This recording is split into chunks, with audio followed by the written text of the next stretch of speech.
Oke, ini aku bikin bikin YouTube ya sekalian ya. Aku masukin ke record ya percakapan kita. Jadi supaya menarik. Rio mana Rio? Rio. Hadir Om. Rio, kamu tuh dikatain ini loh Rio di dalam apa? Di dalam komen yang ada di dalam ini kita bikin bikin rekaman itu kamu dikatain begini loh. Nih, Le Mas, di zaman pandemi ini 12 juta jadi 240 juta tanpa top up RDN dan waktu singkat. Kalau nggak ada bukti historis transaksi ini bisa jadi pembohongan ke publik. Tapi kalau benar ditunggu Anda jadi next Warren Buffett. Tapi kalau Anda membohongi publik di hadapan ditunggu Anda masuk bui. Coba bayangin masa dikomenin begitu? Coba bayangin. Iya Om, saya sendiri juga sebenarnya kalau dibilang bisa dapat segitu juga kayak nggak nyangka Om. Kayaknya lagi diberkati banget bisa dapat segitu banyak Om. Gitu ya. Iya. Cuman ngebaca komen-komennya mereka itu kocak-kocak juga, pikir kan.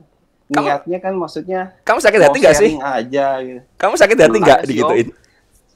Nggak ada sih, nggak ada sakit hati sama sekali. Cuman maksudnya mikirnya kok orang ada sharing bukan diambil positifnya aja, tapi mereka malah nyinyirin hal-hal yang bukan bukan hal positifnya gitu yang diambil, tapi hal negatifnya gitu yang mereka tangkap semua gitu. Iya. Dan kocaknya banyak yang nge-PM Om. PM tuh kirain pengen tanya-tanya, sharing-sharing gimana sih bisa dapat segitu banyak atau gimana sih bisa nemuin style yang tepat buat trading. Tapi ini malah banyak yang nanya, emang bener Om dapat segitu? Jangan-jangan orang dalam nih ada info ini, info itu. Ya ampun. Jadi bener ya Kak, kamu di PM sama orang-orang ya untuk malah yang aneh-aneh seperti itu ya. Iya Om. Ini Sindra Wijaya ini ada nih di PPC umum nih yang apa? Vaksin itu. Dia bilang, "Wah, lebih hebat dari Om Ben dong. Om Ben cuannya 800, dia 1900%." Aku jawab begini, "Loh, justru bagus dong. Berarti anak didik PPC bisa lebih hebat dari mentornya. Berarti kita nggak salah asuhan dong." Ya, jadi aku tidak merasa apa ya, tidak merasa bahwa wah, kalau ada member yang lebih jago dari mentornya di PPC misal ya, Om Yance kan swing ya. Arnold tuh kan ada di Om Yance Arnold ya. Arnold tuh kan memang belajar swing dari Om Yance. Tiba-tiba Arnold bisa lebih beggar dari Om Yance. Om Yance juga akan legowo dalam arti ya bagus gitu loh. Karena berarti anak didik saya berarti berhasil kan seperti itu kan intinya kan gitu. Berarti anak didik saya berhasil kan. Nah, cuman ya orang kan terkadang berkata bahwa apa nggak malu sih mentornya kalah sama anak didiknya. Kalau kita di BPC sih nggak banget dah, menurut aku itu hal yang wajar sekali. Dan memang di sini yang perlu digarisbawahi adalah mengembangkan uang 12 juta itu sejujurnya ya kalau kalau kita ngerti ya dengan 12 juta itu, kalau kita memang sudah pernah bermain di duit dengan 100 juta, mengembangkan 12 juta itu nggak susah. Aku tidak mengecilkan ini ya, tidak mengecilkan jumlahnya ya, tapi karena psikologisnya berbeda ya. Kalau kita sudah pernah main uang 100, kita main uang 12 all in pun itu nggak kaget gitu, karena ya all in kalau 12 juta loss tuh paling berapa persen sih? Kita anggap aja 10% aja cuma loss 1 jutaan kan. Sedangkan kita kalau terbiasa bermain uang 100 juta kan berarti loss 1 juta itu kan kecil gitu loh. Cuman ya kembali lagi orang kan beda-beda ya. Ini ada lagi yang komen lebih lucu lagi nih. Aku agak bingung dengan komentarnya, cuman aku bacain deh ini. Sulit dimengerti sih dari 12 ke 240, tapi sempat top up 50 atau 60 juta. Jadi gak bener-bener pure modal 12. Startingnya mungkin benar, tapi pada perjalanannya tetap ada top up. Yang bener-bener capital gainnya 20 kali dari modal awal gak proven. Apalagi ikut grup premium gak murah, bisa range 1 sampai 2 juta. Otomatis modal kita akan terdilusi karena biaya subscribe grup premium. Tetapi journey untuk menemukan teknik trading yang tepat dan beradaptasi di market patut diacungi jempol. Jadi fleksibel, cukup ikutin arus atau ombak yang dibuat market. Thanks Om Ben buat insight-nya. Lalu kan ada yang komen-komen nih. Kalau yang saya tangkap sih, pertama swing modal 10 juta, kemudian top up jadi 50 atau 60 juta. Saya agak lupa di menit keberapa. Kemudian dia loss 60% dari modal. Setelah itu restart lagi modal 12 juta dengan gaya scalping. tiga top saham yang menghasilkan cuan adalah MTBI, FIT, MTPS dengan harga saham tersebut kitaran 100-an. Jadi kalau untuk scalper yang 2 tick naik kadang-kadang sudah dijual pasti cuan kotos-kotos. Tapi ingat ya, dia menggunakan modal awal 12 juta. Kalau masuk saham langsung all in, cuannya maksimal, masuknya keluar, pasnya keluar. Jadi ini ada yang merespon. Jadi ini benar dia menjelaskan kan, memang si Rio ini kan pada dasarnya dia ada top up, kemudian kan dia loss 60% modal lalu restart dengan modal 12 juta seperti itu. Kemudian di komen nih, thanks rekapannya, betul yang kakak bilang, tapi let's say loss 60% dari hasil top up 50 atau 60 juta, berarti masih ada sekitar 20 atau 24an juta, jadi gak pure 12 into 240. Untuk all in kadang susah ya, karena rekomendasi grup tidak hanya 1-2 stock pick, bisa sampai 5 atau sampai 6, dan time frame-nya berdekatan. Jadi kalau mau masuk semuanya susah, pasti ada skala prioritas atau memang stock pick saham yang sudah familiar pergerakannya dengan bandar. Anyway, thanks. Untuk market volatil kayak sekarang memang baiknya scalping swing hanya untuk beberapa saham yang anti badai. Nah, jadi ada lagi yang komen nih. Kalau saya kok bingung dengan penjelasan orangnya ya. Swing atau scalper atau bagaimana? Ikut semua rekom, kalau dana 12 juta profitnya kan nggak maksimal. Kalau scalping all in 12 dan profitnya juga all in selama 4 bulan mungkin masih bisa. Entahlah. By the way, 12 sampai 250 juta itu profit 2000% loh. Terus ada ini yang jawab, bener mas, luar biasa narasumbernya ini. Kalah Han Ji Pyong yang mendapatkan gain 1000% dalam setahun atau 10 kali lipat dari 8 juta won menjadi 80 juta won. Om Ben juga sebagai suhunya kalah nih 800%. Tapi artinya Om Ben sukses mendidik anaknya menjadi figur yang sukses di saham karena menciptakan multi talent. Nah, masnya ini, Mas Rio bisa menangin hot championship season selanjutnya nih gitu loh. Terus ada yang jawab lagi nih, betul sih Pak, memang yang di video ini kurang menurut saya. Kalau yang kemarin Arnold kan ada hasil screenshotnya. Kalau Mas ini hanya modal ngomong sih. Cuman kalau hikmah yang saya ambil dengan menemukan cara tadi yang sampai rugi 60%, berarti dia tidak berarti memang tidak mudah menemukan strategi yang cocok bagi dia. Begitu juga dari lain, khususnya saya menjadi hati diri. Nah, apa ya? Jadi intinya ada yang bilang, ini lebih lucu lagi sih. Mana yang bilang wajah Rio nggak meyakinkan ya? Saya coba cari ya. Sebentar.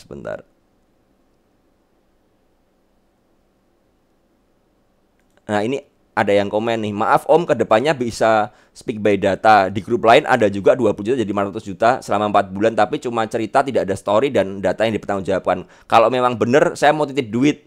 Sekarang banyak orang halu dan mau tenar di YouTube gitu loh. Jadi si Rio ini, kenapa ya Rio, wajah kamu dibully sekali ya? Aku heran juga sih. Aku sampai bingung banget loh. Nggak ngerti Om, bingung juga saya.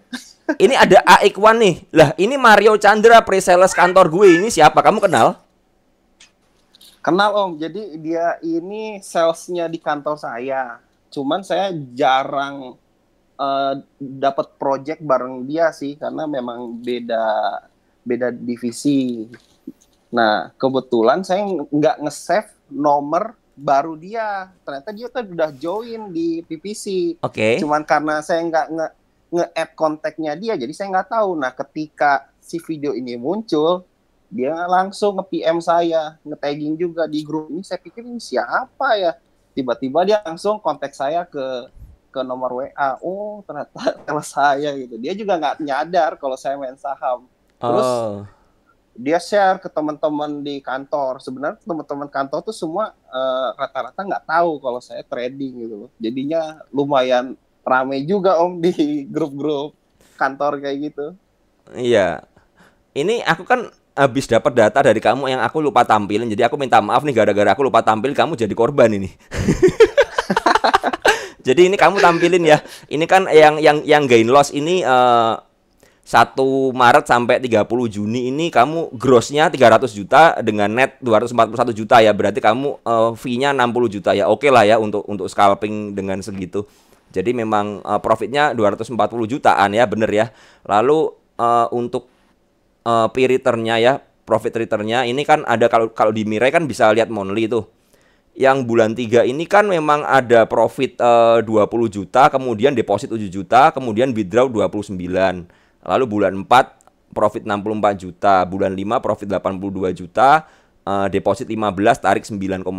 Lalu bulan 6 profit 73, deposit 75 tapi penarikannya 136 juta. Jadi aset value-nya ini memang jadi 200 jutaan kan. Cuman karena aset value di Mirai ini kan memang apa ya, ada saham-saham yang belum kejual dan lain sebagainya, mungkin ada yang loss juga, ikut mempengaruhi aset value kan. Misalnya kamu sudah realisasi 240 juta, cuman di porto kamu ada minus 40 juta kan, berarti kan memang aset value-nya dia kan ada minus kan, seperti itu. Jadi memang di situ kalau dari Mirai gitu. Cuman kalau dari gain loss ini kan segini. Kalau memang orang menanyakan, ini kan aku tampilin nih gain loss-nya ya, supaya karena ini kan mau aku kirim ke YouTube habis ini supaya kamu nggak dibully lagi, kasihan juga gitu loh. Kita men-share positif kok kamu yang malah kena bully gitu kan, nggak lucu banget. Aku baru nyadar ketika tadi buka notif sih, baru tahu ketika ramai sekali komennya, makanya baru aku kontak kamu gitu. Nah, ini misalnya orang pada nanya, itu kan ada depositnya, cuman kan deposit dan penarikannya gede, penarikannya ini. Kayak ini Juni deposit 75, tariknya 136 juta kan. Jadi kan tetap penarikannya jauh lebih gede gitu loh. Memang Rio Ya, ada deposit sama tarik gitu ya, atau gimana sih? Aku nggak terlalu paham ini kok ada deposit dan tarik gitu. jadi gini Om, pada saat saya riset itu tanggal 28 Februari saya ada tarik withdraw 29 juta. Jadi aset value saya itu ada sekitar 35, terus saya withdraw 29 juta, terus saya ada deposit juga 7,6. Jadi total itu 13,5, tapi 1,5 jutanya itu dalam bentuk saham. Jadi yang cashnya itu 12 juta. Nah, itu di awal Maret saya ada main pure 12 juta. Nah, saya ada deposit juga itu gede 75 juta. Itu sebelumnya saya ada tarik sekitar 130 juta karena saya ada mindahin total uang dari cuan saya itu saya pindahin ke OLT swing saya.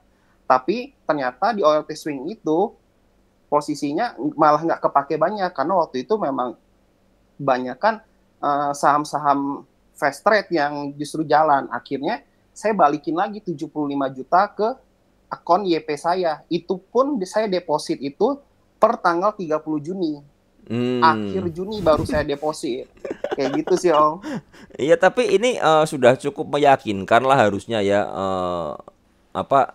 dengan gain loss-nya ya kan kelihatan di ini gain loss-nya segini gedenya 241 juta net, itu udah bagus banget menurut aku. Dan aku pribadi sih aku percaya karena aku orang scalping juga gitu loh. Aku pernah iseng waktu itu, aku masih ingat sih, modal 2 juta dalam waktu 2 minggu aku jadi 30 juta, itu pernah iseng-iseng aja ya. Cara mainnya kalau memang pakai duit kecil paling gampang, all in aja, all in pakai margin aja kalau perlu. Kalau memang duitnya tambah gede kan semakin susah untuk kita bergerak ya, semakin susah lincah ya.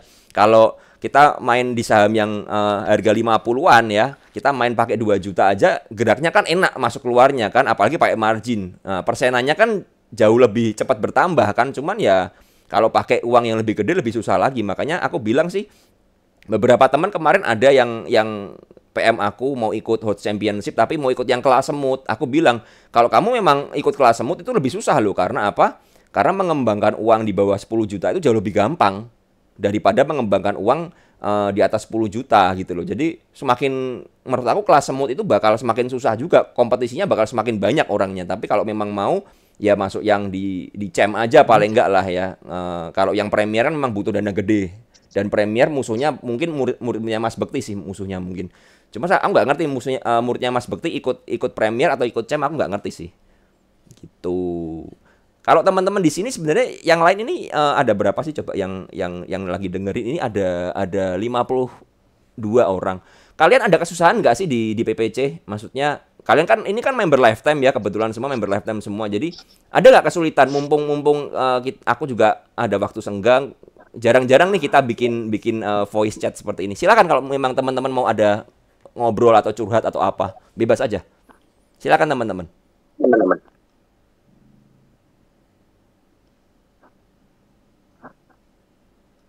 Pak Wilson mungkin ada mau itu, atau Pak Jimdi,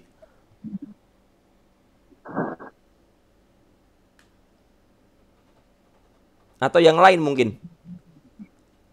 Kok sepi banget tumben ini? Om Ben. Iya. Oh, Pak David. Ya, gimana Pak David? Sebenarnya saya tuh selama ini cuman masih bingungnya itu kalau main saham swing ya. Jadi istilahnya jadi swing trader itu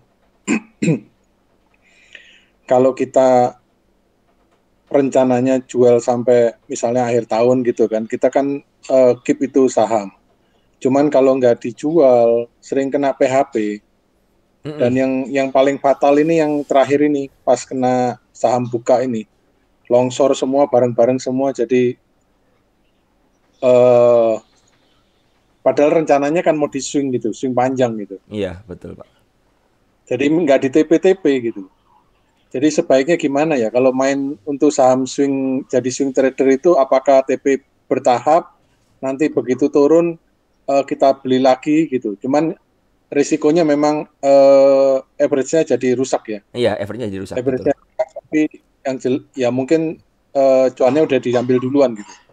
Kalau saya begini sih Pak, ini kan gini, kita ada di anomali market ya. Menurut saya kita sedang ada di dalam market yang sangat anomali menurut saya ya. Gara-gara buka ini banyak institusi mereka memang taking profit di banyak saham yang sudah rally, mereka taking profit semua dan memang sebenarnya kalau dilihat bayarnya buka itu bukan broker sembarangan ya, bukan cuman retail tapi memang banyak institusi ya untuk masuk ke buka karena mereka mungkin apa ya mengalihkan dana ya, misalnya Asabri, saya ngerti Asabri itu saya dapat info dari teman Asabri itu memang taking profit dari BBJB ya, itu pindah pindah ke buka.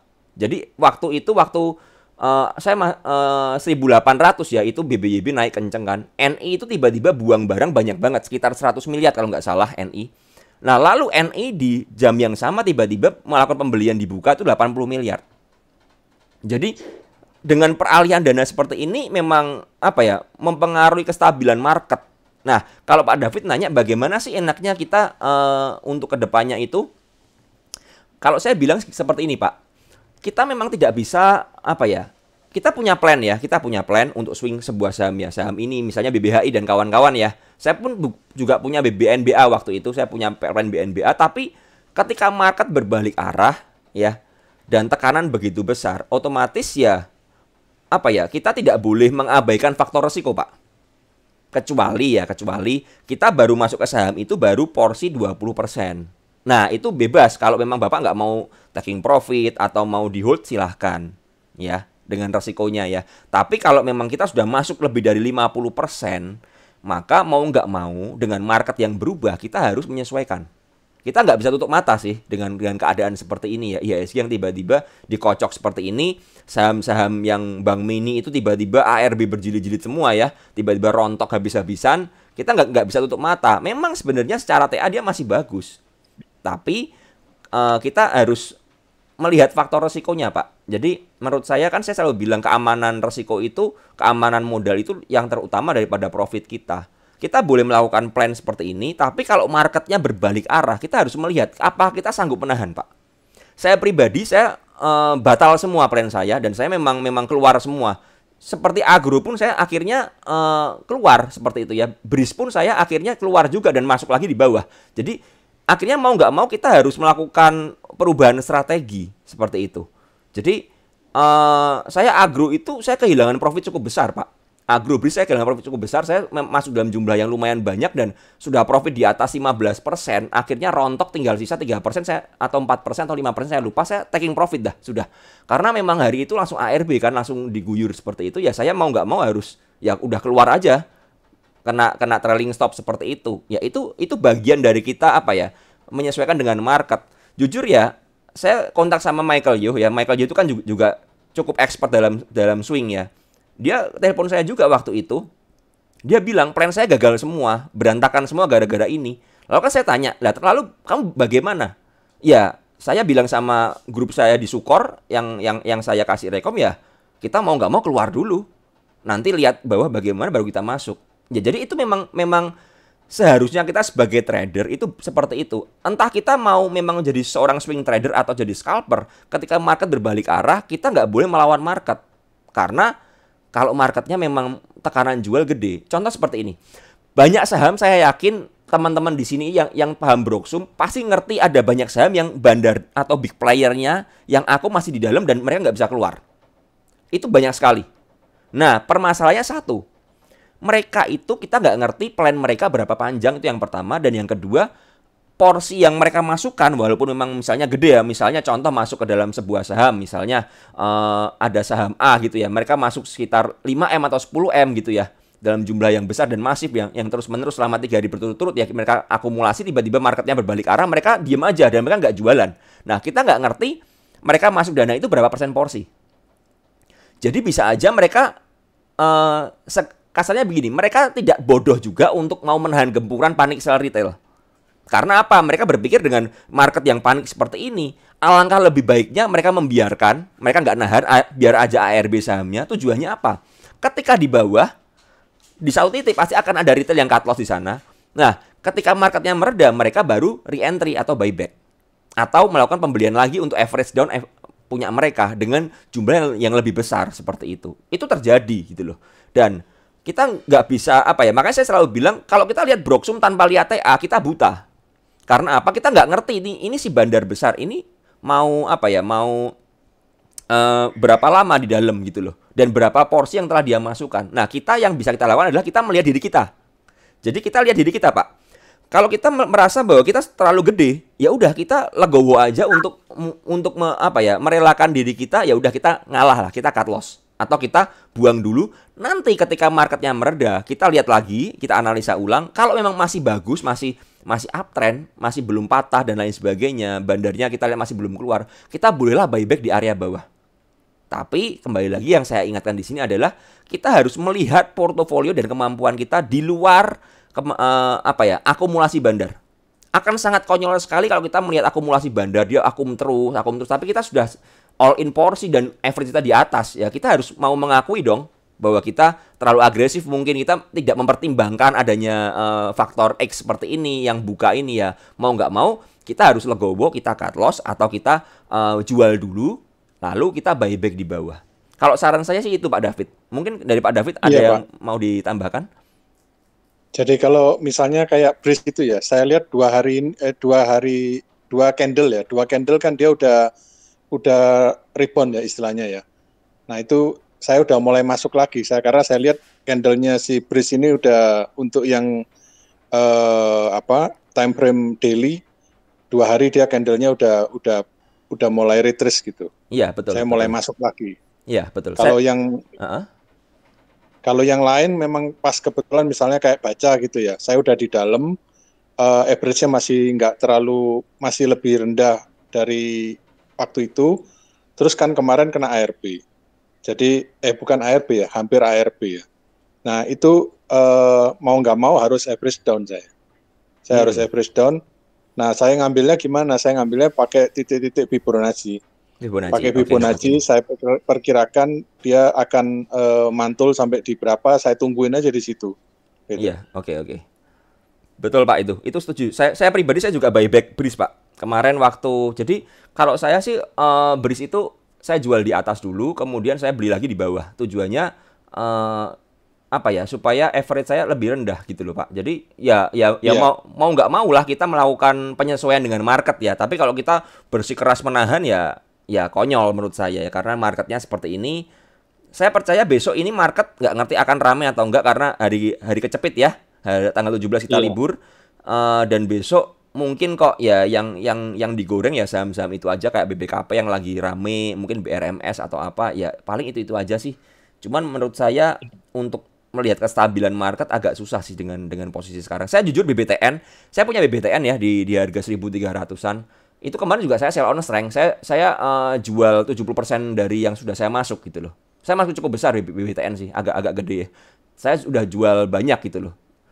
Saya sisain 30%, tujuannya apa? Seandainya dia retrace ke bawah, saya siap tadah lagi gitu loh. Tapi kalau nggak retrace pun ya nanti saya akan lihat apakah saya berani masuk lagi di harga sekarang atau enggak gitu loh. Cuman memang jujur aja market memang lagi berantakan banget sih. Cuman saran saya berhati-hati ya untuk teman-teman di sini yang punya saham-saham yang sudah rally ke atas, yang sudah tinggi, itu kalau sampai ada koreksi yang dihantam yang itu dulu biasanya. Jadi saham-saham terutama yang kita kan banyak main di saham-saham yang lapis 3 ya. Seperti Bank Mini itu kan lapis 3 semua kayak BBYB dan kawan-kawan. Nah, itu kalau memang ada dihantam ya biasanya kena duluan yang udah rally terlalu tinggi. Cuman memang eh, untuk BBYB saya melihat ada keunikan di BBYB sih. BBYB ini ada big player yang ngotot untuk beli juga. Jadi saya nggak ngerti. Cuman memang karena gegara Asabri keluar dalam jumlah masif, otomatis dia ditekan habis kan. Tapi terbukti dia bisa kuat lagi, balik lagi. Berarti kan memang ada yang berani nahan. Sedangkan Baca ini sepertinya ada beberapa grup yang memang mau nahan Baca. Cuman ya kita ngerti memang seller Baca cukup gede juga gitu. Setelah jebol dari 500 itu udah jelek banget menurut saya. Dan itu membuat orang ikut panik sell kan. Makanya ya kalau seperti itu kita nggak boleh agresif. Kita misalnya mau buyback pun di bawah ya kita coba buyback dengan apa ya, dengan kesabaran ya, nyicil-nyicil seperti itu untuk mengamankan sih sebenarnya sambil melihat marketnya ini stabil atau enggak. Untuk saham buka sebenarnya menarik saham buka ya. Pak Hidayat kemarin bilang batasnya 900, itu memang kita bisa pakai low yang terakhir ya. Candle low terakhir sepertinya 910 kemarin ya. Nah, itu kalau ada teman-teman yang memang mau spekulasi buy, silahkan. Kalau ada koreksi ke sana ya nyicil-nyicil aja. Saya percaya buka itu kalau nggak turun dari 900 akan mengalami konsolidasi dulu selama beberapa saat ya. 900 sampai harga 1030 kalau saya lihat tadi chartnya. Jadi dia konsol di area situ, konsol lebar. Nah, setelah mungkin bikin orang bosen dan lain sebagainya, situasi kondusif, baru dia mungkin akan naik pelan-pelan ya. Tapi untuk arah, saya rasa akan sangat susah sekali untuk buka arah. Jadi buat teman-teman di sini yang ada sangkut dibuka dan berharap arah, mungkin chance-nya ada tapi 1% aja. Karena marketnya terlalu besar untuk bikin buka arah itu benar-benar butuh dana gede sekali. Dan nggak banyak orang yang melakukan kebodohan itu. Apalagi kalau CG masih buang terus ya. Karena CG ini kemarin ada buyback sih. Ada buyback setelah dia guyur, ada buyback lagi dan makanya harganya bisa lebih ketahan ya.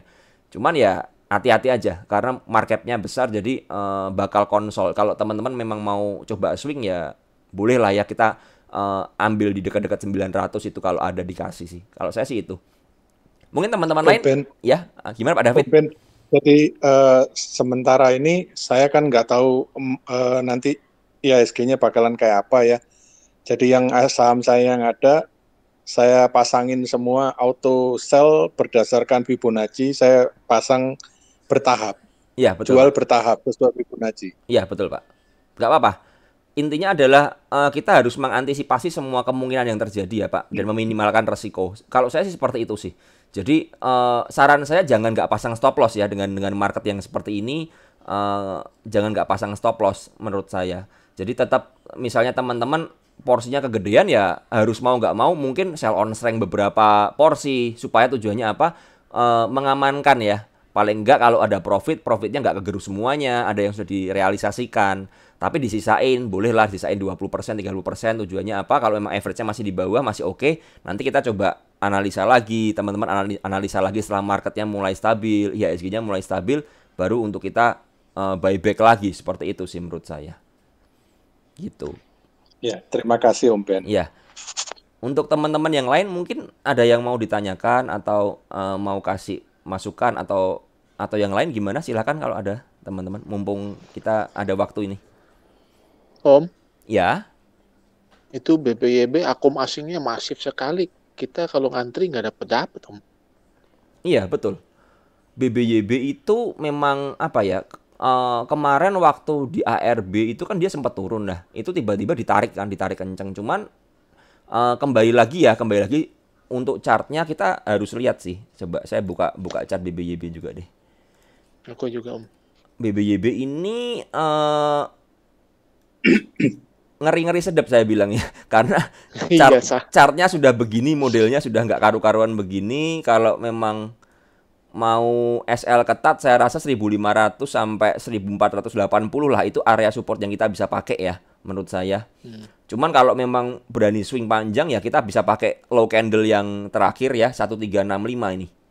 Jadi yang dia bikin rejection 1365 ini kita bisa pakai untuk terakhir ya. Jadi kalau memang berani untuk swing panjang ya, dengan kita bisa pasang area resistnya di 1890 dan 1715. Jadi itu areanya sih. Jadi kalau teman-teman ada yang mau masuk BBYB ya perhatikan area-area itu ya. Masih ada potensi untuk ke 2000 masih ada saya lihat sih dengan power yang seperti ini. Cuman kembali lagi kalau kita masuk di harga sekarang 1640 atau 1700 ya itu dekat-dekat 1715, hati-hati aja nyangkut di sana nanti kalau ada seller gede di sana keluar. Gitu sih. Om Ben kan kalau lihat BBYB itu kan sebenarnya rounding bottom ya. Tapi sebenarnya kan dia udah target penjualannya ke 1, ke 2, ke 3 udah tercapai semua itu. Sekarang balik lagi ke bawah itu. Sudah. Jadi BBYB ini sebenarnya sudah kelar ya. Target pertamanya kan memang jelas di 980 sampai 1000 tuh. Tiba-tiba dia masih di kerek kenceng naik kan. Kerek kenceng naik ya. Mau nggak mau kalau coba saya tarik Fibonya. Udah bonus ini Om. Iya, ini sudah sampai 2. Iya, Fibonya sudah kena Pak. Ini Fibo kedua 2.618 ini, 1965. Pas banget ini. Pas banget udah kena di Fibo gitu loh. Jadi nah cuman memang Fibo bawahnya 1618-nya 1355. Jadi dia kan terkoreksi 1365. Jadi memang mantul di dekat Fibo bawahnya. Jadi memang apa ya? Dia bergerak dalam range itu, Pak. Jadi akhirnya kita bisa bikin Fibo baru ya. Kalau ini Fibo pertamanya udah kelar gini, kita tarik lagi Fibo baru. Seandainya dia ini masih menguat lagi, ini Fibo 2300 itu bisa sampai gitu loh. Cuman ya itu target halu sih menurut saya, yang kita bisa terjadi bisa enggak gitu loh. Karena memang benar-benar tercapai gitu loh. Dan memang 1735 itu Fibo 618 ya. Jadi memang ini sekarang areanya dia dekat-dekat resist ya. Kemarin habis mantul dari support di Fibo 382 di 1595. Seperti itu. Dia mantul di situ dan ya ini tergantung konsolidasinya ini bagaimana gitu loh. Kalau memang marketnya stabil, aku rasa dia masih konsol di 1595 sampai 17-an lah kira-kira. Tinggal dilihat nih akumnya bagaimana. Kalau ada big money yang masuk gede lagi yang ngebet ya dijebol ke atas pasti ini. Cuman ya untuk kita masuk susah sih. Saya pribadi jujur aja ya, saya pribadi nggak terlalu tertarik dengan BBYB sih.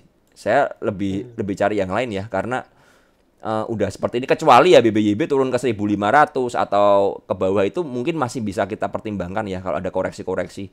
Tapi kalau posisi seperti ini dia candle gantung semua gini, MA 10-nya pun di 1320 masih belum bisa naik ke atas. Agak ngeri sih. Itu jarum-jarum panjang ke atas itu apa indikasi itu dorongan ke atas sudah lemah tuh Om? Bukan, jadi begini. Kenapa ada jarum ke atas? Ketika ada yang buy dari bawah, dorong ke atas kan dia kan kita ngomong logikanya kan begitu. Nah, sampai di atas itu tekanan sellernya gede, diguyur jadi intinya. Oke. Nah, jarum-jarum ke atas tuh menunjukkan bahwa banyak terjadi seller di atas. Dan seller di atas juga mengindikasikan adanya orang sangkut kan, berarti kan kalau ada jarum atas berarti pasti ada orang sangkut di atas gitu loh. Nah, itu yang bikin BBYB ini benar-benar harus apa ya? Harus punya power yang ekstra kuat untuk bisa tembus ke atas, menurut saya sih seperti itu. Oke. Oke, teman-teman yang lain mungkin ada yang nanya? Kalau nggak ada, saya mau nanya Om Ben. Saya pernah baca. Halo Om Ben. Oh ya, silakan. Ya, silakan. Siapa duluan? Silakan aja. Iya, malam Om Ben. Ya, malam Pak. Ya, Om Ben mau nanya, kalau dari sisi dari technical analysis ya, itu kalau pergerakan agro dengan kondisi kemarin naiknya lumayan kencang, gimana ya Om Ben? Sorry, saya apa? Agro ya? Agro Om Ben. Iya, gimana agro? Maksudnya kan dalam kemarin kan naiknya lumayan kenceng ya. Sedangkan beberapa hari sebelumnya kan tekanan turunnya kan gede sekali ya. Iya. Saya lihat ini banyak dari PD yang jual gitu ya. Oke. Itu kalau dari Om Ben lihat dari grafiknya, biasanya gimana ya Om Ben? Grafiknya ini ada rejection sih Pak. Dan ini kebetulan pas di Fibo 2240 tuh ada Fibo ya. Jadi dia memang ada mantul di area situ ya. Ada mantul, volumenya sih memang nggak terlalu gede, cuman ya kita lihat beberapa hari ini bagaimana. Kalau saya untuk langsung entry sih enggak sih. Kalau mau entry mendingan kalau dia koreksi kuat dan di atas 2330 ya, ada koreksi ke 2330 dan dia kuat mantul. Nah, itu kita bisa pertimbangkan untuk entry di situ sampai 2240 ya. Seperti itu sih. Jadi bener-bener gini, kalau teman-teman memang apa strateginya, kalau memang punya mau buyback di sebuah saham yang sudah rally dan kemudian dia apa ya, dan dia bergerak naik seperti itu, ya mau nggak mau kita apa ya, kita coba pakai Fibo gitu aja sih ya. Jadi agro tadi kalau memang mau masuk itu saran saya teman-teman cari area ketika dia terkonfirmasi ya, karena dengan candle satu yang hijau seperti ini belum tentu itu akan langsung naik ke atas. Karena apa? Karena dengan tekanan yang seperti turun ada 4 candle seperti ini, berarti menunjukkan bahwa sellernya kan cukup gede dan volume ini cukup gede loh. Volumenya tuh emang gede sekali. Nah, makanya yang kita lakukan adalah kita menunggu konfirmasi beberapa candle. Jadi lebih enak lagi kalau dia koreksi ke 23330 sampai 2200 lah. Kisarannya di situ. Itu menurut saya cukup oke. Loh, Pak Haji Panjul ini lagi opnam atau gimana?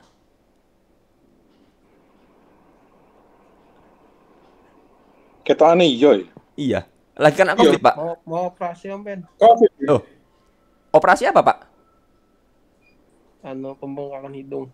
Oh, oke. Ya udah, cepat sembuh aja ya. Istirahat jangan lupa. Yang lain? Mati Om Ben. Amin. Om Ben kalau agro, Om Ben, kalau misalnya kita tungguin dia di bawahnya lagi untuk average down. Saya kan kebetulan punya sedikit itu. Kalau misalnya average down agro, siapa tahu dia turun bentuk jarum gitu kan bisa kena itu Om Ben. Iya, di 2200-an, Pak. Iya, 2100 berapa itu? Low-nya terakhir 2130. Tapi kalau menurut saya Pak ya, kalau memang dia mau lanjut naik, mungkin maksimal kok di Fibo-nya di 2240 sampai 2200, Pak. Maksimal menurut saya sih. Kalau ke bawah baru mantul di sana Om Ben. Ya, karena memang chartnya baru mantul di sana sih. Saya coba share ke dalam grup deh supaya teman-teman ada gambaran ya. Sama lagi sekalian Om Ben, kalau untuk saya lihat kan candle-candlenya tuh sekitar yang seminggu terakhir ini, 2 minggu terakhir ini, itu kayaknya semacam ada bentuk pola apa? Double topnya itu cover nggak itu Om Ben? Itu double top atau bukan? Bisa double top, cuman begini, double top itu terkonfirmasi ketika neckline-nya jebol dan tidak kembali ke atas neckline ketika pengujian. Tapi agro ini kembali, Pak. Jadi agro ini luar biasa, dia bisa neckline-nya itu di 2330 gitu loh. Jadi kembali lagi ya. Iya, dia bisa jebol neckline-nya itu. Nah, ini sekarang tergantung kan, makanya saya bilang dengan posisi seperti ini berarti dia harus menguji neckline sekali lagi untuk memang lanjut naik supaya ada pijakan lah kasarannya ya. Tapi kalau marketnya berkata lain ya bisa aja digas lagi. Cuman ya saya pribadi lebih suka menunggu untuk kalau udah candle-nya seperti ini ya tanggung ya. Mendingan tunggu aja. Karena double top juga bisa batal gitu loh. Bisa batal ketika memang dia pada saat pengujian ke neckline yang itu yang jadi resist, dia bisa jebol berarti kan batal, konfirmasi batal seperti itu. Iya. Gitu.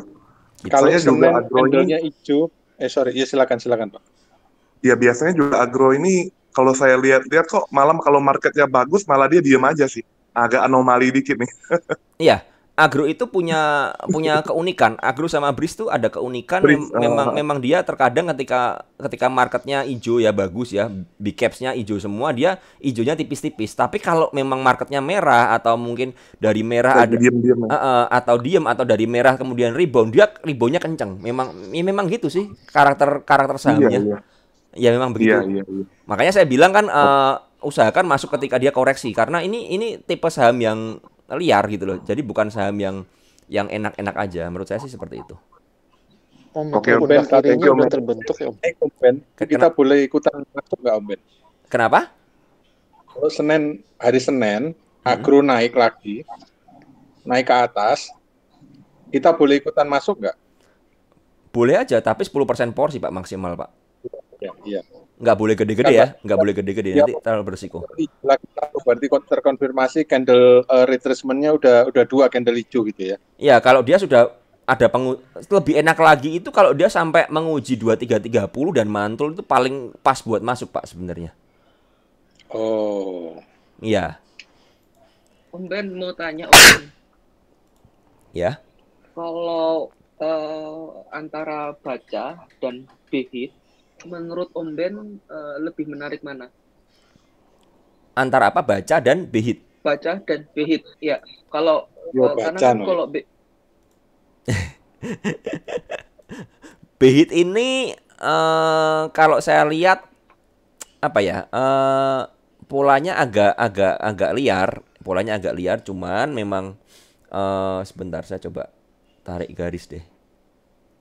Nyari con ning gone MNC angel Om. Iya, cari cuan di MNC itu agak complicated. Ini saya coba. karena gini pertimbangannya Iya. kalau saya masuk bihit yang pertama kan ada red issue di 173. Betul. Lalu supportnya tuh deket tuh. Ada di MA50 kan sama Vibo juga di 90-an. Ada MA20 juga, MA50 di sana semua. Gimana pandangan Om Ben? Ini saya coba share ya ke dalam grup, teman-teman bisa buka juga. Itu bihit. Bihit itu memang ada trendline di 90. Jadi dia koreksi ke 90 pun masih oke ya, masih oke untuk menguji trendline ya di 90, 91, 92 lah kisaran kalau mau masuk di sana. Kalau bihit saran saya di sana sih. Itu paling aman dan paling masuk akal daripada teman-teman ambil di harga sekarang ya. Saran saya seperti itu karena MNC ini penuh dengan liku-liku ya. Kemudian untuk baca, kalau untuk bacanya itu saya share chartnya juga ya supaya teman-teman bisa dapat gambaran deh. Ini yang versi saya ya. Kalau nanti Om Yance mungkin bisa menambahkan untuk versi swingnya ya. Karena saya kan hanya swing pendek-pendek aja, jadi saya ambil momentum aja, mungkin agak beda view-nya. Jadi begini, teman-teman bisa lihat ya, itu baca itu kan jebol dari 490 tuh, yang saya bikin kotak itu. Dia kan jebol itu. Nah, cuman kembali lagi, jebolnya ini volumenya kan kecil tuh. Kalau seandainya besok dia bisa balik ke atas 490 ya mengkonfirmasi bahwa 476 kemarin itu menjadi supportnya ya, kita bisa pakai di situ, area di situ. Cuman kalau memang jebol sampai ke bawah, kalau teman-teman memang mau swing ya bisa pakai MA 200 aja. MA 200 di sekitar 456. Itu kalau mau swing beneran ya. Jadi ambil di situ. Dia menguji MA 200-nya baru teman-teman bisa buyback di situ, lalu dia pasti akan menguji 480 lagi. Nah, cuman pertimbangkan dengan pergerakan saham yang liar seperti ini, porsinya hati-hati ya. Porsinya hati-hati. Misalnya ambil di 450 dan ternyata misalnya contoh begini. Teman-teman punya di average 500 nih sekarang. Kemudian di average 500 kalian udah punya 50% porsi. Kalian mau swing kan? Oke lah, saya mau bertahan swing. Saya mau coba hold ya. Oke, boleh, nggak apa. Nanti ketika dia koreksi di 460 atau 464 atau 458, 456, boleh beli 50%. Nah, kan sudah ambil 100% porsi nih. Harus disiplin dong kalau jebol ke bawah berapa tik, yang ambil di 456 itu kalian boleh buang dulu. Buang separuh dulu nggak apa-apa. Kalau memang ceritanya mau fight dibaca ya ini ya. Saya ngomong fight dibaca ya. Caranya begitu. Ambil di bawah separuh itu buy on weakness, ketika supportnya jebol, buang yang ambil di support. Yang 50% itu. Kalau seandainya mantul, dia akan menguji 480. Nah, teman-teman sudah 100% porsi. Caranya bagaimana? Buang separuh yang teman-teman ambil di bawah. Tujuannya apa sih? Teman-teman masih punya 50% porsi lagi, seandainya dia nguji ke bawah lagi. Gitu loh. Jadi, apa ya? Dengan permainan seperti ini, yang kita cari adalah kestabilan portofolio kita. Bukan hanya kita ngejar profit aja, enggak gitu loh.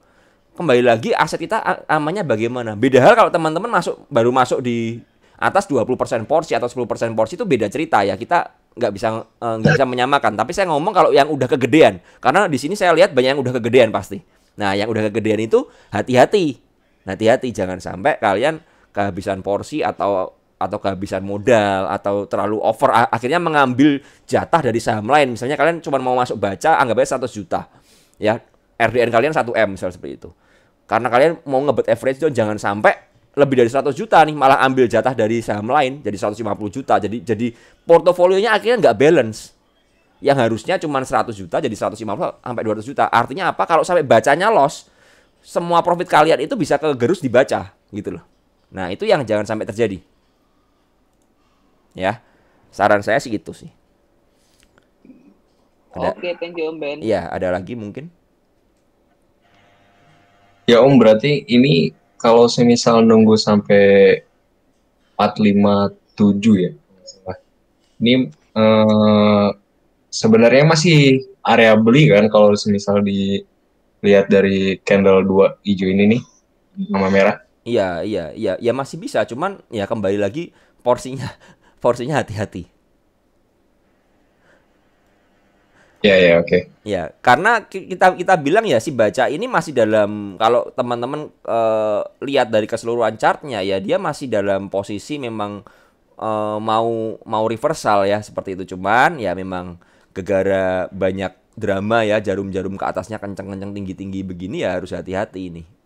Karena ya saya tidak terlalu yakin bisa ke atas dengan mudah ya menurut saya ya, tanpa ada perlawanan ya, karena tanggal 9 Agustus itu dia candle bearish banget ya, dan volumenya gede sekali itu buangannya ya. Teman-teman lihat di chartnya itu 4 hari yang lalu itu merah besar kan volumenya. Nah, itu yang harus diwaspadai. Berarti ada big player keluar di situ, dan itu menyisakan sangkuter retail di atas. Nah, retail di atas ini sudah ke atas atau belum yang kita nggak ngerti kan. Nah, itu yang akan jadi penghalang untuk naik ke depannya.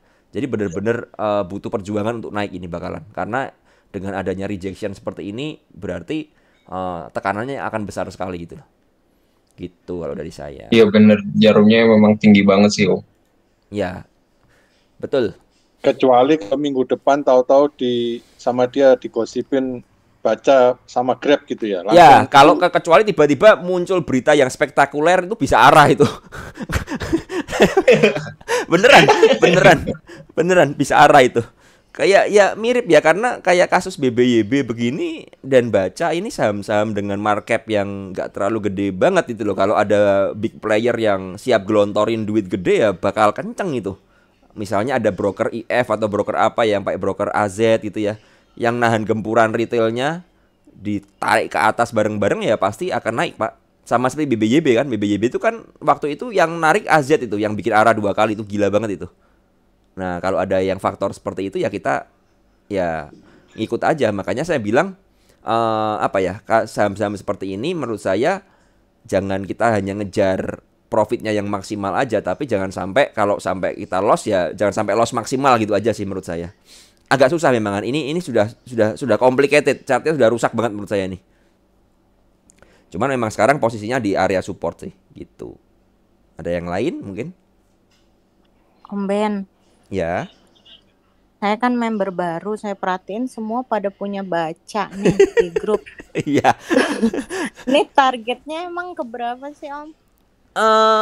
Kalau kita ngomong dalam teori apa ya, teori Fibo sebenarnya ya baca ini minimal ke 800 sih.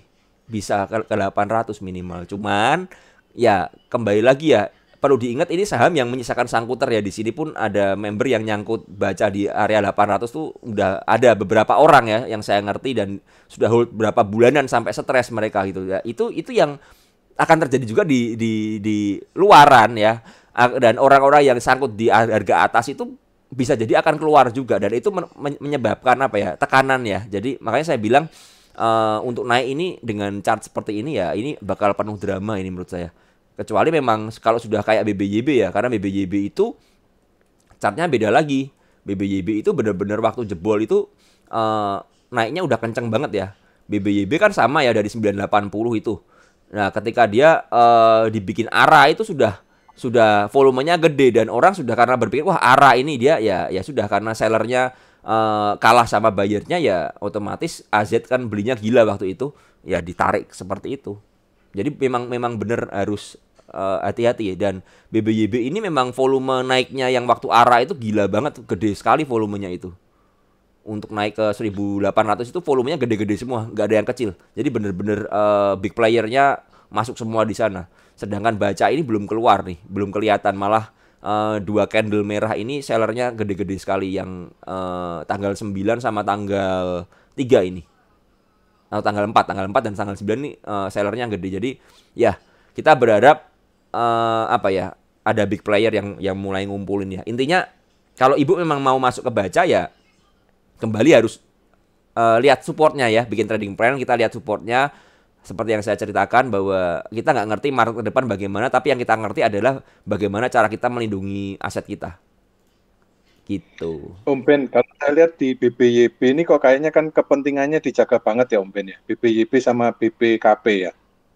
Iya, iya Itu saham BBKP ini ada si Bosowa kan mau keluar, cuman masalahnya ya kembali lagi saya tidak terlalu suka saham yang terlalu banyak newsnya begini. Maksudnya kalau mau masuk pun kita agak susah gitu loh.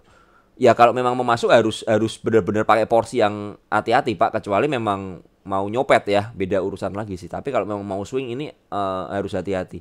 Tapi BBKP ini kalau sampai lolos 625 dan kuat ini bagus ini. saya kok punya feeling gini Om Ben, tapi nggak tahu betul nggak ya. Itu kan yang mau keluar di BBKP sama di BBYB ini kan betul-betul istilahnya institusi yang kuat ya. Kuat Betul. tanda kutip ya. Iya, betul Pak. Secara politis itu kuat banget itu, bukan pengusaha biasa gitu. Jadi maksud saya pasti di belakangnya ada deal-deal tertentu. Ini feeling saya ya. Iya. Jadi dia bilang oke lah saya mau keluar tapi nggak mau di harga bawah, saya maunya dapat profit gitu kan. Ayo sama-sama digoreng ke atas gitu. Bisa aja. Feeling saya kok gitu ya. Iya, tapi kembali lagi ya Pak ya, kita nggak boleh pakai hanya feeling aja, tapi Bapak harus lihat supportnya di mana sehingga kita bisa apa ya? Kita trade buat visi, bukan buat we feel atau buat we hope ya. Kalau kita berharap aja bakal repot sih gitu. Tetap nyicil di Fibonacci kok Om Ben. Ya, siap Pak. Ngantri di bawah, ngantri di Fibonacci bawahnya terus.